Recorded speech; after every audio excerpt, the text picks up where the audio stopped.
Cup rice, పావు cup పెసలు, పావు కప్పు రాగులు, పావు కప్పు సజ్జలు, పావు కప్పు జొన్నలు, పావు కప్పు కందిపప్పు, పావు కప్పు శనగపప్పు, పావు కప్పు పెసరపప్పు, పావు కప్పు అటుకులు,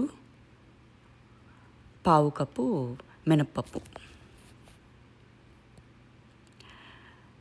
సోక్ చేయండి. 8 గంటలు సోక్ చేయాలి, నానబెట్టుకోవాలి. ఒక్కసారి ఇలా నానిన తర్వాత శుభ్రం చేసేసుకొని మెత్తగా రుబ్బేసుకోండి, గ్రైండర్లో కానీ మిక్సీలో కానీ. రుబ్బుకున్న తర్వాత ఈ కన్సిస్టెన్సీ ఉండాలి. దీంట్లో ఇప్పుడు కొంచెం ఉప్పేసి బాగా కలిపేసుకోండి.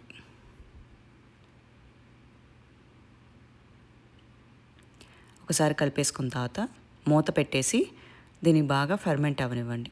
అంటే పులవాలి, పిండి పులవాలి.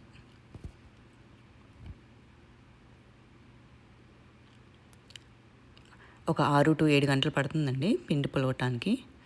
సో ఒకసారి పిండి పులిసిన తర్వాత ఫర్మెంటేషన్ తర్వాత ఇలా ఉంటుంది. గట్టిపడుతుంది, చిక్కబడుతుంది పిండి. ఇప్పుడు డైరెక్ట్గా ప్యాన్ మీద దోశలాగా వేసేసుకుంటే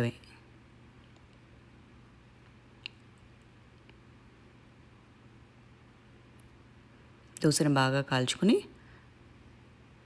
కొంచెం నూనె వేసుకుని